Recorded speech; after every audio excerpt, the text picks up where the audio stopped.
Hello there, my name is Nate Jackson, the Eclipser. Welcome everyone to part 3 of our review of Eclipse series number 3, Late Ozu, where we focus on couple of the movies that Ozu did after his wildly successful Tokyo story. This time around, we're talking about Equinox Flower. Can you see that? There it is. Get your finger out of the way. Equinox Flower. There it is. I don't even know what year it is. Let's see. What do the facts say? 1958. 118 minutes. Color. Japanese 1:3:31 aspect ratio probably. Yeah, this was his first film in color, and certainly not his last. He made a few more, and yeah. So anyway. Equinox Flower, sort of the same vein as Tokyo Twilight in that it's kind of a dark movie, but it does have some happiness in it. It does have a little more happiness in it, and sort of a happy end. It does have a happy ending.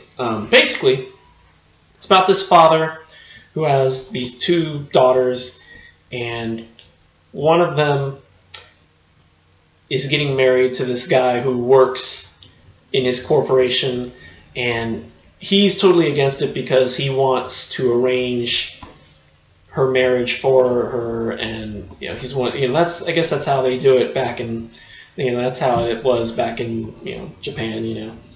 Arranged marriages were something that was not unfamiliar.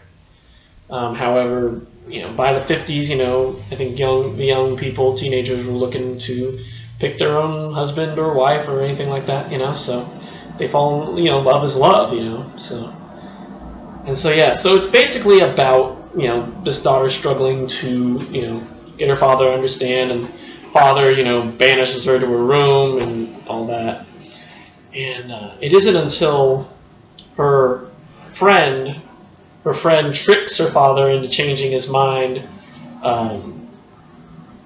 is when we find out how the father really feels, and in the end he ends up kind of forgiving it all and going to the wedding. At first he's like doesn't want to go to the wedding because he didn't plan it himself, but in the end he goes to the wedding and goes off to visit them at the end of the movie. I believe that's how it ends, yeah. And that's basically that. So anyway, yeah, again, I don't have much else to say about the movie. Ozu, I guess, was finding his footing with the younger generation by this point. And it is sort of more sympathetic to, the new ways of thinking and new aspects, and all that. It wasn't like a, this is, Japan, old people are the bomb. I guess he was being more, he's realizing that the youth are our future and all that. And so he was like, this is how they think, let's give them a voice, And so, yeah, this is just a neat little movie that showcases, a father who, changes his ways, maybe stubbornly, but still does change his ways, and the daughter who loves him and wants to be happy, wanting him to be happy too. So anyway, that's basically the review I got for you.